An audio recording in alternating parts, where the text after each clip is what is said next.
Ele é considerado o pai das grandes sagas cósmicas da Marvel, mas no finalzinho da década de 70 o cara se pirulitou lá para DC Comics e a gente vai ver o Super-Homem por Jim Starlin.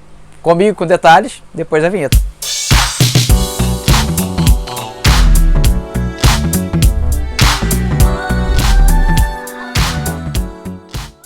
Fala galera, você está no Museu dos Quadrinhos do canal Gico HQ, o canal mais nostálgico quando o assunto são as histórias em quadrinhos aqui do YouTube. Se você ainda não se inscreveu aqui no canal, não tem problema não.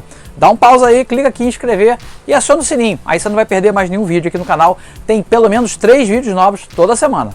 E antes da gente falar desse pequeno gibizinho, mas muito querido por muitos leitores aí, com essas histórias do Super-Homem pelo Jim Starlin, fica aqui o meu convite para você conhecer o meu curso de desenho Desenhando Heróis, justamente nesse estilo aqui. Se você gosta de desenhar nesse estilo e parou e está querendo recomeçar, pô, vem desenhar comigo. Dá uma olhada nesse clipe aí. Vem desenhar comigo no curso mais bem avaliado pelos alunos. Resultados reais logo na primeira semana. E o dobro do acesso. Pague um ano, assista 2. Todos os fundamentos para você criar seus próprios personagens. E 15 dias de garantia total. Clique no link para saber mais.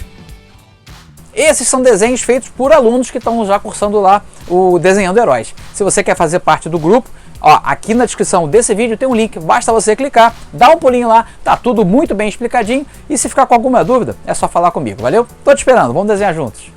Bom, final da década de 70, Jim Starlin estava uma arara com a Marvel, porque estava mexendo nas artes dele, modificando o desenho do Warlock, a arte final do Capitão Marvel, ele não estava nada satisfeito. E tinha uma galera já se esvaindo de lá e tentando coisas novas, publicando quadrinho autoral, indo para a concorrência, e foi o que aconteceu com o Jim Starlin. Ele se mudou para a Califórnia, saiu de Nova York, foi tentar a vida na Califórnia, ficou muito chateado com as alterações na arte e no roteiro dele, e aí surgiu a oportunidade dele trabalhar para distinta concorrência. E aqui ele faz algumas histórias da DC Comics Presents, que era uma revista nos moldes da Marvel Team Up. Ou seja, lá na Marvel eles pegavam o Homem-Aranha, colocavam com outro personagem, um outro super-herói e faziam histórias mensais muito legais. Até eu inclusive já comentei aqui no canal sobre algumas dessas histórias desenhadas pelo John Byrne. Dá uma olhada aqui nessa cartelinha. E na DC Comics eles faziam isso com o Super-Homem e com o Batman. Tinha duas séries mensais onde o Super-Homem encontrava o outro super-herói e o Super-Homem também, a mesma coisa. O DC Comics Presents então tem inclusive histórias do Garcia Lopes nessa série, cara, é muito boa. E aí o Jim Starlin pega para fazer 6 histórias dessa série mensal. Aqui no vídeo de hoje a gente vai ver 4 dessas histórias que foram publicadas aqui pela Editora Abril, algumas aqui na revista do Super-Homem, outra lá no Novos Titãs, uma das histórias, como a Editora Abril cortou 2 páginas, eu peguei em versões digitais e coloquei para vocês verem a história completinha, sem nenhum furo, beleza? Então acompanha aí essa saga cósmica do Super-Homem. As histórias são bem interessantes, inclusive a última parte, né, que tem a apresentação do Mongul, é muito legal, eu gostei bastante. Tem um finalzinho, então, que se você não conhece, fica até o final para ver. E falando fica até o final, no final do vídeo eu volto pra gente conversar o que vem por aí no canal, beleza? Aproveite, boa viagem aí com o Jim Starlin e o Super-Homem. A primeira história de hoje foi publicada na revista Os Novos Titãs número 1, de 28 de abril de 1986, e traz a história publicada originalmente em DC Comics Presents número 26, de 1980. O argumento é de Marvel Wolfman, a arte de Jim Starlin, letras de Lilian Toshimi, cores de Rodney Acosta. A história começa com o Super-Homem saindo do plantão aqui da Liga da Justiça, deixando o Lanterna para monitorar ali no satélite da Liga, né, tudo que vai acontecer. O Lanterna fica lá e logo que o Clark sai, ele recebe aqui uma mensagem de um companheiro do Lanterna Verde que está em perigo, mas ele fica meio desconfiado porque não é um cara que ele tem assim grande amizade não. De qualquer jeito ele atende o chamado, carrega o anel, chega lá perto do cara e aí as coisas começam a dar errado porque ele já começa a perceber que aquilo ali é uma armadilha. Ele olha para trás, aí tem uma criatura bem no nível de Starlin, um monstro aqui cheio de tentáculos. Essa criatura ela consegue sugar a energia do Lanterna Verde e assumir outras formas. E foi dessa maneira que ele tinha atraído o Hal lá para começar a conversa. Ele conta a história dele aqui pro Hal, que ele acabou cruzando com um meteorito que fez ele se transformar em 2 e ele entrou num combate com essa segunda forma dele aqui para ver quem prevaleceria, né? Quem ficaria com a forma original aqui do monstrão. Então ele começa a regimentar aqui outras formas de vida para poder ganhar poderes que suplantem o da sua cópia maligna. Ele fez isso com aquele Lanterna Verde que chamou o Hall e estava para fazer a mesma coisa com o Hall. Só que o Lanterna Verde destruiu o anel que ele tinha aqui e o Hall foi chamado usando as memórias desse cara, né? Antes de ser nocauteado, Hall consegue tirar sua forma astral do corpo e enquanto isso o vilão está lá convocando o Super-Homem para poder também utilizar a força dele para evitar ali, né, ganhar a cópia maligna dele. O Hall usa seu corpo astral para voltar para o corpo físico, enquanto isso o vilão está enganando o Super-Homem, dizendo que ele que é a Lanterna Verde. Quando o Lanterna Verde volta para o seu corpo, aí ele consegue avisar o Super-Homem que aquele cara lá é uma cópia maligna do próprio Lanterna, e aí eles juntos vão lutar para poder evitar, né, que esse cara continue fazendo essas malvadezas todas aí. Como o Hall está sem o anel, que foi roubado pela criatura alienígena, ele começa a utilizar pedras e uma luta mais corpórea aqui para tentar evitar que o vilão mate o Super-Homem. Ele criou uma pedra de kryptonita gigante ali em cima do herói. Então eles, os dois juntos, agora usando o Super-Homem usa a capa dele, o símbolo amarelo, para poder evitar os poderes do Lanterna Verde, do poder do anel, né? E usando a super força e os outros poderes, ele dá uma sapeca aqui no bicho que volta para sua forma original, forma de monstro aqui, né? Então os dois terminam essa missão e o Lanterna Verde ainda consegue levar o Super-Homem de volta para a Terra momentos antes de um cara que ele ia fazer um salvamento lá, o cara estava despencando de um andaime, eles voltam a tempo de salvar esse cara e termina tudo bem aqui nessa primeira história desenhada pelo Jim Starlin. A segunda história que a gente vai ver hoje foi publicada na revista número 2 do Super-Homem da editora Abril, lançada aqui em agosto de 1984. Traz a história publicada originalmente em DC Comics Presents número 27 de 1980. O texto é de Len Wein, os desenhos de Jim Starlin, a arte final aqui acreditado com a turma, então a galera que ajudou a fazer a arte final, as letras de E. Gasparin e a cor da Rita. A história começa com o Mongul, aqui a primeira aparição dele, se manifestando aqui no apartamento do Clark Kent, que tinha acabado de trocar as roupas para o Super-Homem, convocando ele para uma missão. Ele tem que se apropriar de uma chave que dá controle a um aparelho gigante, senão o Mongul vai matar a Lois, que aqui ainda é chamada de Miriam Lane, e o Jimmy Olsen. O Super-Homem se recusa a princípio, porque ele diz que não é escravo de ninguém. O cara insiste que ele tem que fazer isso, porque não vai dar margem para negociação. Ele informa onde que está a chave, no planeta onde o Ajax agora reside, chamado Novo Marte. O Super-Homem vai para lá e planejando enganar o vilão, né, de alguma maneira, e ele vai pegar a chave para poder, de posse da chave, ludibriar o vilão. Só que chega lá, o Ajax disse: cara, de jeito nenhum você vai pegar essa chave, ela está sob nosso controle depois de um acontecido. Ele relata esse acontecido. Essa chave dá poder a quem estiver usando ela, o controle de uma coisa chamada o Mundo Bélico, que é basicamente uma estrela da morte. Ela foi construída por uma raça que já se extinguiu, depois uma raça benéfica tomou conta dela e guardou essa chave para caso esse planeta fosse necessário contra algum mal maior. Deixou a chave de posse dos marcianos para tomarem conta, que era uma raça confiável, e disse que ninguém podia pegar. O Super-Homem não está muito afim de conversa, entra num conflito direto aqui com o Ajax. O pau canta aqui em Marte e os dois, cada um com a sua razão, né? O Ajax disse que ele não podia tocar na chave de jeito nenhum e ele preocupado com a Lois Lane e ali com o Jimmy Olsen. Então o pau canta na casa de Noca e o combate acaba sendo vencido pelo Super-Homem, que entra no tal do templo onde está a chave, muito fácil de pegar inclusive, e nesse momento, assim que ele pega a chave, se materializa ali uma nave gigantesca, que a gente vai saber que é a nave de Mongul. O Mongul então vai se apropriar dessa chave e ele vai liberar, então aqui cumprindo a sua palavra, liberando a Lois e o Jimmy. Ele pega a chave do Super-Homem, dá um sopapo nele e parte então para recuperar a posse desse planeta bélico. E com o planeta bélico, já sabe, ele tem planos de conquistar o mundo, o universo inteiro. Ele quer detonar tudo. O Ajax fica muito chateado com o Super-Homem, afinal de contas ele não cumpriu o seu papel, né? não deu ouvidos à razão, simplesmente movido pela emoção. E ele se arrepende daquilo que fez, mas ele promete que ele vai dar um jeito de recuperar a chave, convocando alguém tão poderoso quanto ele para ajudar nessa missão, e prometendo que ele vai fazer o custe o que custar, ou ele vai morrer tentando recuperar a chave dessa terrível ameaça, o mundo bélico. Termina aqui a segunda história de hoje.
Enquanto se prepara para atacar o Super-Homem e a Supermoça, ele relembra um pouquinho do seu passado, que ele foi um dos imperadores de um planeta e acabou sendo substituído por um fanático religioso, que se provou ainda mais perigoso. Ele lança o míssil contra o Super-Homem, o míssil vai se aproximando, o Super-Homem tenta ficar ali para testar o poder desse míssil, acaba na hora H fugindo, e só as ondas de choque quase matam ele, para ver que o negócio não é moleza nem para o Super-Homem.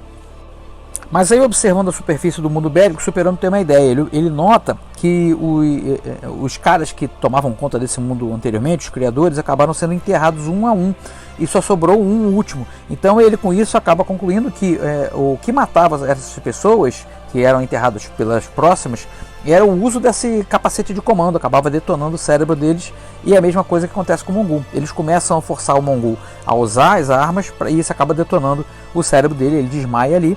Só que o mundo bélico, depois de ativado, continua atirando sozinho. Ele acaba ficando descontrolado. E os dois têm que dar um jeito, então, de desativar essa terrível arma. O Super-Homem manda a Supermoça atravessar o núcleo desse planeta para que desative, abra uma passagem, e ele, se movendo de uma maneira muito rápida, consiga desativar os computadores que estão fazendo ali o mundo bélico então entrar em movimento. Ele consegue entrar e desativar os computadores, e depois cria um sistema de autodestruição, e o planeta acaba. Só que depois ele não consegue identificar onde está a Supermoça, e na próxima história ele vai tentar descobrir o paradeiro dela. E a última história que a gente vai ver hoje foi publicada em DC Comics Presents número 29. A editora Abril cortou as duas primeiras páginas, então eu descobri aqui uma versão digital só para que vocês tenham a história completinha. Na verdade, a primeira página é uma splash page, a segunda página é o Super-Homem relembrando o que aconteceu nas edições anteriores. A luta com a Ajax, o mundo bélico entrando em atividade, e a missão dele com a Supermoça para tentar impedir isso. Logo em seguida entra a história em si, né, continuando pela editora Abril. O Super-Homem então relembra ali a explosão do mundo bélico e descobrir o paradeiro da Supermoça. Ele faz uns cálculos, trigonometria, o cara é esperto pra caramba, super inteligência. Se fosse eu, tava ferrado, que matemática não é meu forte não. Fazendo essa triangulação, ele descobre o destino da Supermoça e começa a se mover cada vez mais rápido, como nunca tinha se movido antes. Ele voa rompendo barreira após barreira, dimensão após dimensão, até que de repente ele se choca com o Espectro, que é o guardião do mundo dos vivos e dos mortos, né? Ele dá com tudo na barriga do Espectro e cai ali, atordoado, né? Afinal de contas, o Super-Homem tem a fraqueza contra a magia e esse mundo espiritual, nenhuma força vai ser suficiente. O Espectro diz para o Super-Homem que ele não pode prosseguir, dali em diante é proibido para os seres vivos. O Super-Homem não está, ele está transtornado, preocupado com a prima, e tenta resolver tudo na pancada. O pau come aqui nesse planeta etéreo, esse pós-morte, que a gente ainda não sabe bem o que é. E ora o Super-Homem falha porque não consegue derrotar com a força, e ora ele falha porque o espectro é etéreo. Então ele acaba ficando sem ter muito o que fazer. O espectro então vai levar o Super-Homem numa viagem pelo tempo para que ele coloque as coisas em perspectiva, né? Então ele vai relembrar a morte do planeta Krypton, quando explodiu, que várias vezes ele tentou impedir e não conseguiu. Ele vai relembrar que a morte já levou o pai adotivo dele e ele também não conseguiu enfrentar isso de uma maneira. E depois ele vai enfrentar inclusive o lado negro dele, uma ideia que foi até aproveitada num dos filmes clássicos do Super-Homem, onde ele enfrenta uma cópia maligna, né? Uma versão maligna dele, não a bizarra, mas uma versão sinistra, assim, com os olhos vermelhos, o uniforme mais escuro. Isso tudo para mostrar para ele que ele não pode tudo, né? Até que o espectro manda ele abrir os olhos e olhar para onde ele está. E aí tem uma voz imponente, vindo de lugar nenhum, de todo lugar, dizendo para ele que ele tem que admitir seus erros e para alcançar a verdadeira sabedoria. E aí o Super-Homem cai a ficha. Ele está no mundo do além e aquela ali é a voz de Deus. E aí ele fica muito perturbado com isso, mas agradece e acaba pedindo, por favor, que ajudem ele a recuperar a prima. E o espectro fala, era só isso que precisava, humildade, você pediu com gentileza. E aí o espectro devolve a cara para ele, ela não tem noção do que aconteceu, e os dois então retornam para o universo normal. Terminando aqui a série de histórias de hoje. Gostaram? Muito legal, né? Eu adoro o Jim Starlin, ele foi uma grande influência para mim como desenhista. Eu observava o jeito que ele desenhava naves, como ele desenhava o torso dos personagens, a parte da musculatura, muito interessante. Inclusive já fiz aqui no quadro Estudando Grandes Mestres, um desenho do Capitão Marvel dele, o Capitão Marvel da Marvel, e eu fiz estudando o estilo dele todinho. Se você quiser pode conferir esse vídeo e muitos outros vídeos de desenho que tem aqui no canal, dá uma olhada aqui nessa cartelinha. Semana que vem tô de volta aqui no YouTube, lembrando, eu tô todo dia lá no Instagram, você pode me seguir por lá também, sabia? É fácil, aqui na descrição do vídeo tem um link, clica lá, me segue por lá também, lá tem outras coisas diferentes daqui do YouTube. Lá, por exemplo, tem passo a passo de desenho, você pode mandar um direct, a gente pode conversar, tudo por lá, beleza? Então tá aqui o link, me acompanha por lá também. Aqui no YouTube eu tô de volta na quarta-feira que vem, no quadro de lançamentos nostálgicos, com esse lançamento aqui que é uma coisa linda, linda, linda, linda. É o ônibus do Fantasma, enviado pela editora Mitos. Eu sou suspeito de falar porque todo mundo sabe que eu sou apaixonado pelo Fantasma. É um gosto que vem do meu pai que me apresentou esse personagem, que era um personagem que ele lia quando criança, então ele me deu os primeiros gibis do Fantasma. Quando eu era criança eu ganhei um bonecão de papelão do Fantasma, que eu brincava com aquilo, eu li os almanaques, eu apaixonado, eu gosto muito, e é um personagem, vamos combinar, um dos personagens mais legais dos quadrinhos, essa mitologia que tem por trás do pai passar para o filho o manto do Fantasma é muito legal. Tem seus probleminhas históricos lá, né, por causa da data onde ele foi criado, mas aí você olha com os olhos, né, diferentes, você releva essas coisas que aconteceram na criação do personagem e você vai ver que o personagem é um personagem muito legal, muito divertido. E aqui a gente vai ver as primeiras histórias em ordem cronológica do Fantasma, num acabamento super luxuoso. O papel é offset por dentro, as tiras são em preto e branco. Vale muito a pena para você que é fã do personagem, para você que não conhece e quer saber um pouquinho mais. Eu garanto para você, histórias super divertidas. Eu gosto até de comparar o Fantasma mais ou menos como o Tex. As histórias do Fantasma são sempre legais, são sempre boas, divertidas de ler. E fica aí, então a gente vai acompanhar. Eu vou tentar mostrar um pouco disso aqui, não vou mostrar tudo porque olha só o tamanho do negócio, para vocês então na quarta-feira no quadro Lançamento Nostálgico. Fica ligado. Vou ficando por aqui, se cuidem por aí. A gente se vê todo dia no Instagram e aqui na semana que vem.